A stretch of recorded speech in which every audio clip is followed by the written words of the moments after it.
Hey folks, it's what day is it? It is the 6th of April 2017. Technically speaking, day 62 of being porn free and porn substitutes free. I was gonna do a 2-month update video a couple days ago, but I'm gonna do that now. I'll be sure to mark in the description that's day 62, just so I don't get off track in terms of my day counting. But it's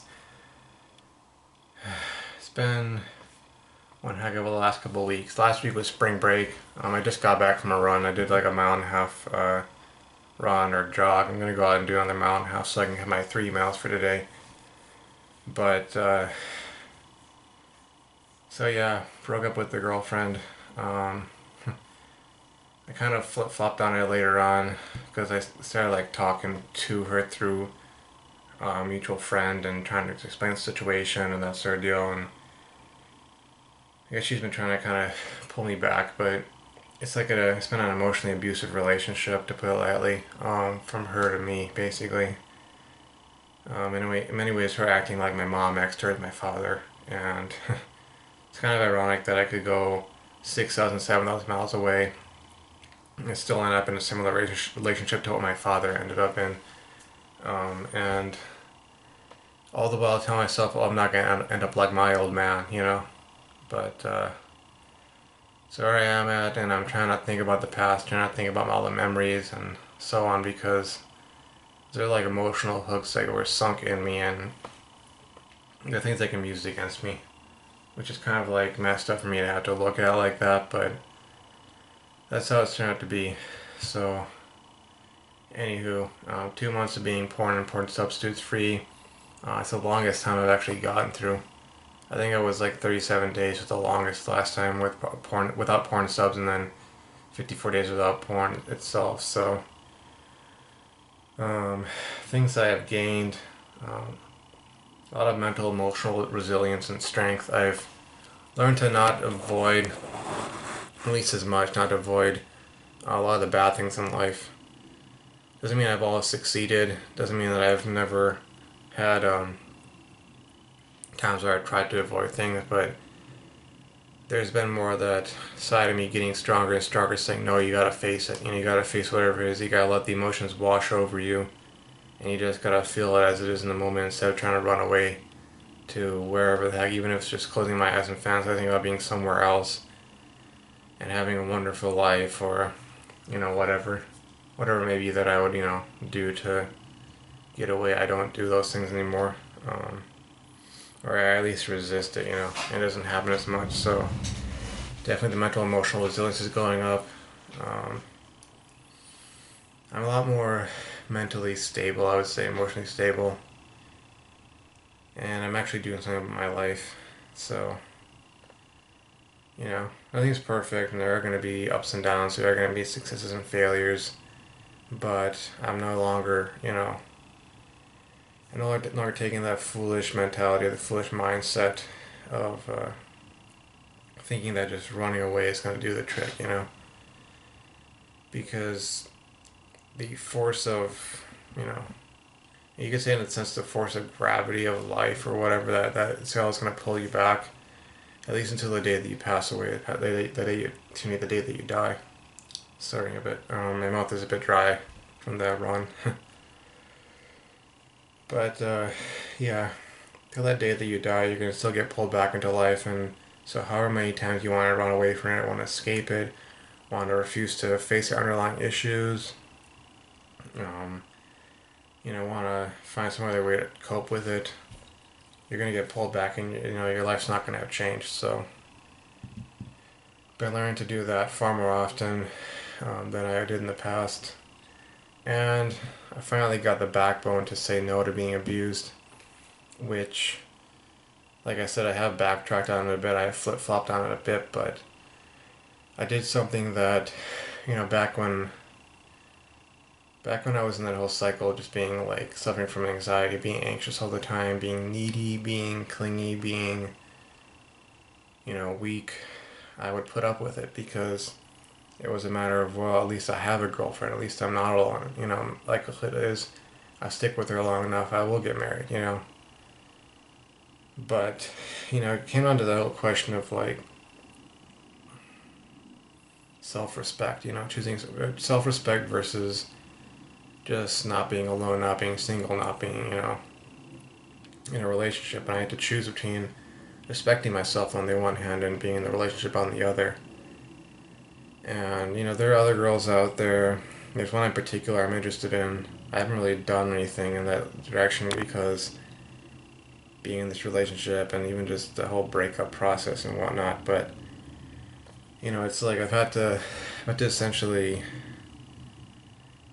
have the courage, have the backbone, have the huevos, or, you know, whatever you want to call them, the chutzpah, to to say that my self-respect, myself, you know, um, esteem, my happiness, my peace of mind, my education, my future is worth more than, you know, putting up with some girl being overly jealous, overly suspicious, controlling, manipulative, and downright abusive, you know, to me. Just, you know, for me to have to put that up with that, live with that, accept that in order to just not be dumped, not be alone, not be single, you know. And it's kind of hard because, you know, not only have I dealt with all the rejections I've dealt with, not only have I dealt with all the emotional abuse in the past I've dealt with from other women, including ones in my family, not only have I had the role model of my father who takes all that kind of treatment from my mother and even from my sister, but you get to the age of 30 and you realize, or at least you think, it might be just be perception, but you feel that your options are rapidly decreasing. That, you know, it's like the whole question of where have all the good fill in the blanks gone? You know, where have all the good women gone? Where have all the, you know, da da da da da, that sort of thing. You know, going in that direction of thinking that things are scarce, that the good chances, the good options, the good women, that they're scarce and it's rapidly decreasing.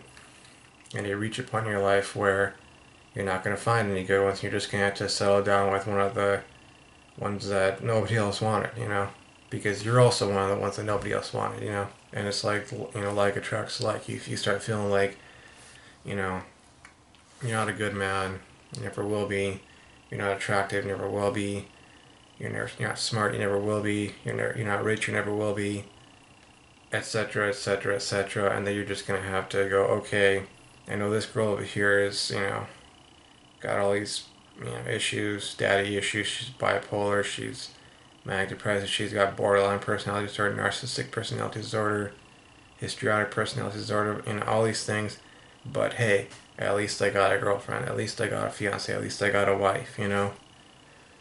And it may lead to me dying at the age of 50 or 45, or, you know, if I make it longer, not into my 60s, the way my grandpa died of a really rare form of heart disease because of sleep deprivation and the stress and anxiety, the depression, the high blood pressure caused by the marriage he was in, and things of that nature. But hey, at least I'll have had someone. At least I won't, you know, at least I won't die without a wife or kids or the whole oh fear of dying a virgin, you know, thing. And I've had to develop that courage to say no. Even if I have to quote unquote go my own way, be on my own, heck, die a virgin, never have gotten married or have kids, have had to find something else to pour my life and energy into to feel, you know, fulfilled and successful, so that if someone were to write about my life, I at least have something to say for myself that hey, I did this in my life. I may not have gotten married, had kids, done all that sort of stuff, but I did this one thing, or I did that one thing, or I did multiple things, you know. I've had to have the courage to do that, and aside from my own internal pressures, my internal moral compass and values and the dreams that have been instilled in me, there's also pressure from the parents because, you know, they want to have grandkids and they don't necessarily, pardon my language, give a damn if in the process of you getting married and having kids screws up your life. They want those grandkids, gosh darn it. what are we going to tell the so-and-sos, you know, what are we going to tell the Joneses, you know? And on top of that, I assume that, you know, if I were to toss in some good positive motivations, you know, some altruistic motivations, they feel that it would make me happy to have someone, some girl, some fiance, some wife, you know, me being a man, her being a woman, all that. But it's kind of like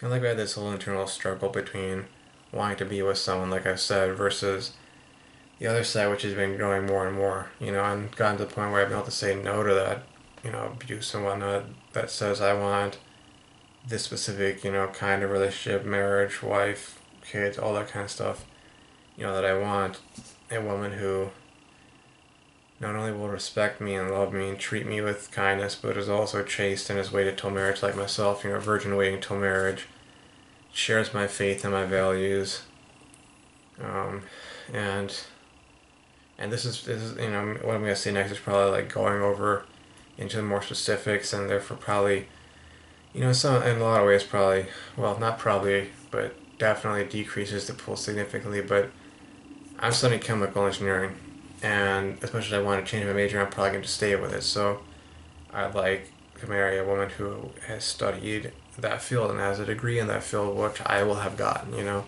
I'm not saying that she has to have it right now because obviously it has to be 50-50. I have to come to the table equally. I can't be saying, you know, you got to have this degree when I don't have a degree yet, you know. And I don't want to be in a situation. I've seen enough cases where it's been you know, the woman saying that, well, I know only graduated high school, or I got a bachelor's in psychology, or whatever, or you know, fashion design, or some rinky-dinky liberal arts, or you know, otherwise worthless degree, and she's still demanding that she marries an engineer or a doctor or some wealthy businessman, you know.